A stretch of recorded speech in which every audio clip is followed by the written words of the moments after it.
Tabe, jumpa lagi dengan saya di Negara Bijaksana, channel yang membahas sebuah persoalan populer di Indonesia secara bijaksana dan dijamin dengan pemikiran terbaru.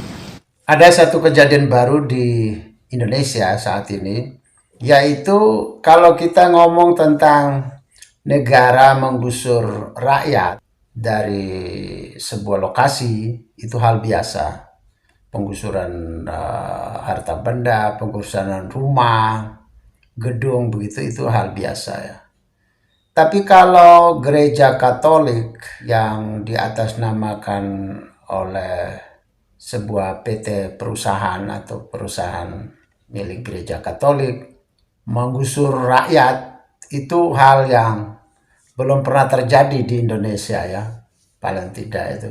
Entah di dunia saya tidak tahu persis, tapi di Indonesia ini baru terjadi, yaitu pada pertengahan Januari 2025 ini terjadi penggusuran di Nangahale, Kabupaten Sika, Flores, Nusa Tenggara Timur. Itu terjadi penggusuran warga Nangahale oleh sebuah perusahaan atau PT Kristus Raja Maumere. Satu kejadian baru betul ini. Gereja Katolik bisa menggusur rakyat atau menggusur umat ya. Itu sesuatu yang baru terjadi di Indonesia. Tapi persoalannya bukan itu ya. Yang paling penting adalah masalah pertanahan, masalah hak milik atau hak pengelolaan sebuah tanah ya, atau sebuah area ya.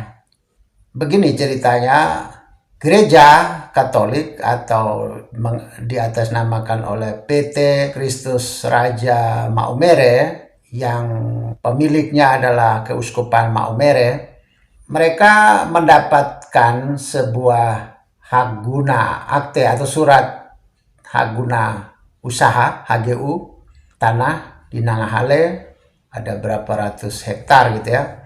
Kemudian oleh anggota masyarakat di Nangahale, mereka juga mengklaim bahwa itu milik mereka juga. Tanah itu menjadi sengketa akhirnya ya, karena dua pihak saling mengklaim. PT Kristus Raja Maumere ini, mereka mengklaim itu tanah milik mereka sebagai pemegang HGU. Tetapi oleh masyarakat merasa bahwa itu milik mereka, sehingga terjadi konflik berkepanjangan ya. Kasus ini kelihatannya akhirnya negosiasi tidak bisa terjadi. Suatu hari beberapa hari lalu ya, gereja atau PT Kristus Raja Maumere ini melakukan penggusuran, di backing atau dibantu katanya oleh pihak kepolisian, pihak Satpol PP, dan pihak TNI katanya ya, anggota TNI. Itu yang di media massa ya. Jadi saya membaca dari media massa, dari ulasan beberapa ahli, dari versi masyarakat Nangahale, dari versi PT Kristus Raja ini. Jadi saya membaca semua dari dua pihak berbeda dan pihak netral, misalnya para ahli. Saya membaca dan saya melihat bahwa ini intinya adalah saling mengklaim antara dua pihak ini, mengklaim sebagai para pemegang hak. Yang satu bilang dia punya hak, yang satu dia bilang dia punya hak. Akhirnya pihak PT Kristus Raja Maumere ini melakukan penggusuran pada suatu hari, beberapa hari lalu ya. Penggusuran ada katanya sekitar 120 rumah lah, dengan sekitar 200 warga. Saya melihat kasus ini sebagai sesuatu yang secara ketatanegaraan, bila beberapa pihak saling mengklaim, saling konflik, maka penyelesaiannya harus di pengadilan. Pengadilanlah yang akan memutuskan sesungguhnya ini milik siapa atau ini hak siapa. Itu pengadilan yang memberikan keputusan. Bukan orang-orang yang terlibat konflik menjadi otot-ototan atau kuat-kuatan atau menang-menangan. Siapa yang berkuasa dia yang menang, siapa yang kuat dia yang menang. Bukan begitu. Itu namanya hukum rimba ya. Dalam hal ini Menurut saya gereja atau PT Kristus Raja Maumere ini sudah melakukan hukum rimba. Dia merasa bahwa dia sebagai pemegang hak, maka yang lain tidak. Dia boleh saja dia punya argumentasi, boleh saja itu sah-sah saja. Apa alasannya? Tapi orang lain pun harus dihargai haknya juga untuk berpendapat. Dia punya pendapat yang berbeda, boleh-boleh saja bahwa dia punya hak juga. Maka terjadi saling mengklaim ini, tidak boleh ada satu pihak pun yang main kuasa. Main kuasa-kuasaan, main kuat-kuatan, main kekuatan gitu, tidak bisa. Siapa yang kuat dia yang menang, itu nggak bisa. Itu hukum rimba namanya. Kalau di negara-negara bijaksana, setiap orang yang berkonflik, setiap pihak yang berkonflik harus diselesaikan secara hukum. Kita punya negara ini kan ada aturan sistem trias politika. Ada eksekutif, ada yudikatif, ada legislatif. Pihak PT Kristus Raja Maumere ini mereka berhubungan dengan pemerintah eksekutif. Katanya pemerintahlah yang memberikan mereka kewenangan hak untuk HGU tadi. Mereka diberi kewenangan oleh pemerintah, oleh Badan Pertanahan atau ATR, keagrariaan kita. Di dalam negara demokrasi, hukum jadi panglima. Yudikatif di atas eksekutif. Yang memberi wewenang pada PT Kristus Raja ini adalah pemerintah atau eksekutif. Tapi bila terjadi sesuatu, eksekutif bukan menjadi penentu terakhir. Jadi surat-surat yang diberikan oleh eksekutif, oleh pemerintah kepada PT Kristus Raja ini tidak bisa dijadikan mutlak kebenarannya, ya, tidak bisa. Kecuali ada orang yang tidak mengklaim. Begitu ada orang yang mengklaim lagi, maka surat akte atau apapun yang dikeluarkan oleh pemerintah, dia sudah berada di bawah dari keputusan yudikatif. Berarti pemerintah sendiri pun digugat ke pengadilan juga. Kita lihat banyak menteri, banyak pejabat, banyak bupati, banyak gubernur juga masuk pengadilan juga. Itu artinya pemerintah itu berada di bawah dari yudikatif. Keputusan yudikatif pemerintah wajib melaksanakan. Jika keputusan atau surat yang dikeluarkan oleh agraria atau oleh Badan Pertanahan atau Kementerian ATR kepada PT Kristus Raja ini, maka kalau ada orang yang mengklaim surat itu tidak dapat dipakai sebagai yang maha benar, tidak bisa. Dia harus digugat kembali ke pengadilan. Tidak bisa dipakai sebagai mutlak. Ini kebenaran milik saya lalu saya gusur kamu, tidak bisa begitu. Dalam ketatanegaraan, jika kelompok yang berkonflik maka kembali kepada yudikatif, kepada hukum. Hukumlah yang akan memutuskan siapa yang punya hak. Nah, setelah siapa yang punya hak ini, nanti hakimlah yang akan memerintah kepada jaksa untuk melakukan eksekusi atau pengosongan. Jadi bukan pihak PT Kristus Raja Maumere yang mengosongkan lahan, tapi perintah pengadilan lewat kejaksaan yang akan melaksanakan. Jadi negara yang bertindak atas pengosongan itu, bukan pihak swasta, bukan pihak Kristus Raja, tidak begitu. Dalam aturan ketatanegaraan kita di Indonesia, pemerintah saja yang memberi hak kepada setiap pihak badan swasta di Indonesia, perorangan di Indonesia. Pemerintah saja berada di bawah yudikatif. Buktinya banyak pejabat masuk penjara juga, harus dibawa ke pengadilan juga. Apalagi PT Kristus Raja Maumere. Dia tidak punya hak untuk menggusur rakyat, tidak punya. Yang punya hak adalah pemerintah. Jadi dalam hal ini gugatan terhadap tanah di Lengahale ini, kalau masyarakat tidak terima, itu artinya gugatan sekaligus terhadap pemerintahnya yang memberi surat itu, HGU itu. Mereka menggugat itu, tidak percaya itu. Maka bagaimana dengan orang atau pihak yang diberi oleh pemerintah terus dia beraksi, itu tidak wajar dalam ketatanegaraan kita, ya. Saya omong ini dari sisi ketatanegaraan. Jadi penyelesaiannya harus ke jalur hukum, bukan lewat gusur-menggusur, bukan lewat main kuasa. Nanti kita lihat pengadilan memutuskan siapa yang punya hak.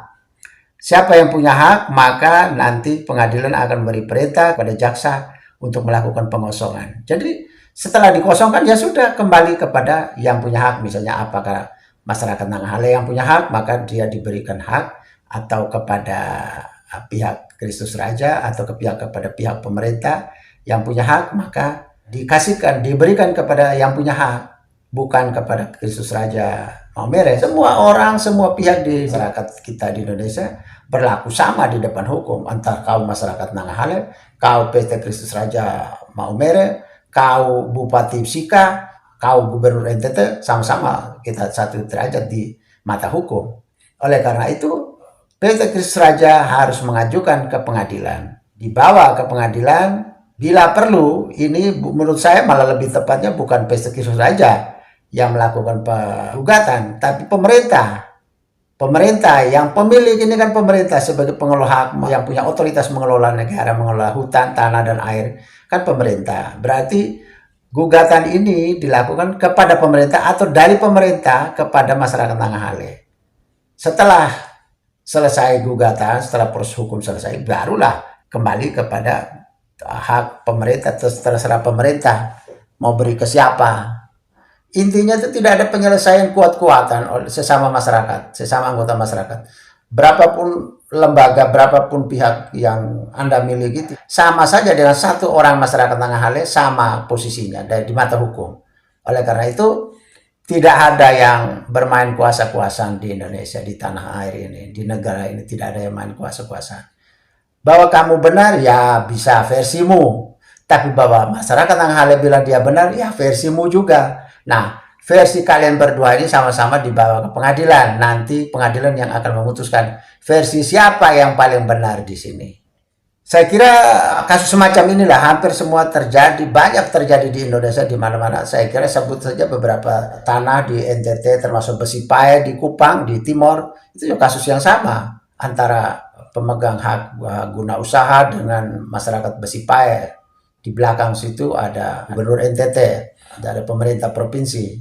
Nah, itu kan terjadi konflik terus-terus itu juga. Nah, persoalannya di situ, orang bermain-main kuasa tidak pakai hukum. Akhirnya itu yang lemah, yang kalah. Saya pikir begini ya, kita tidak boleh membiasakan diri bahwa yang namanya masyarakat itu selalu dikalahkan, selalu diremehkan, tidak boleh ya. Karena misalnya di Nanggahale ya, bisa saja kalau sampai terjadi kuat-kuatan, mungkin saja ya PT Krishna akan menang, apalagi dia didukung oleh tentara, oleh polisi, oleh aparat pemerintah, bisa saja dia menang. Tapi apalah arti kemenangan di atas penderitaan orang lain? Apalah arti kemenangan di atas kesangsian masyarakat, rakyat terhadap negara? Bahwa dia merasa dia disepelekan, dia merasa ini bukan negara saya. Negara ini bukan berdasarkan hukum, negara berdasarkan kekuasaan, negara berdasarkan otot, negara berdasarkan alat-alat kekuasaan. Itu tidak bisa begitu. Negara harus berdasarkan hukum, oleh karena itu yang rendah, tinggi, yang kaya maupun yang miskin, yang sekolah maupun tidak sekolah sama di depan hukum. Kasus di Nanggahale, saya berharap semua pihak harus berhenti berkonflik, berhenti saling mengusir, saling menganiaya, tidak perlu lagi saling ngotot-ngototan, tidak perlu lagi. Silakan membawa ke pengadilan, ke hukum ya. Nanti hukumlah yang akan memutuskan siapa pemilik yang berhak. Surat-surat yang dikeluarkan oleh pemerintah tidak bisa dipakai sebagai pembenaran otoritasnya, terbatas. Selama tidak ada klaim, maka surat itu jadi ya. Surat dari agraria, dari badan pertanahan itu jadi. Tapi begitu ada pengklaiman dari pihak lain, maka surat itu tidak berlaku lagi, karena yang berlaku adalah keputusan hakim yang paling tepat. Ini adalah ketatanegaraan kita. Saya bicara ketatanegaraan. Persoalan siapa yang berhak atau siapa yang punya hak, silakan itu dibicarakan, dibuktikan di pengadilan, di depan hakim. Oke, selamat menyelesaikan konflik di Nanggahale, selamat menyelesaikan konflik di Besipae, selamat menyelesaikan konflik di seluruh tanah di Indonesia, konflik antara hak guna usaha, antara negara dengan pemerintah, antara berbagai korporasi dengan masyarakat. Semua pihak harus menyelesaikan di depan hukum, bukan lewat kuat-kuatan, bukan lewat otot-ototan, bukan lewat massa, bukan lewat teknologi, bukan lewat uang, bukan lewat bulldozer. Jika Anda setuju dengan saya, Anda seide dengan saya, berarti kita berada pada satu perjuangan yang sama, yaitu ingin melihat Indonesia menjadi lebih baik, Indonesia menjadi negara yang bijaksana yang kita impikan. Caranya adalah dengan Anda memberi dukungan dan berpartisipasi dalam channel ini. Subscribe di bawah channel ini, bunyikan lonceng di sampingnya untuk menunjukkan Anda berlangganan secara gratis, dan ada pemberitahuan setiap kali saya mengirim edisi baru. Dan jika Anda setuju dengan ide ini, jangan lupa bagikan ke semua relasi Anda. Terima kasih.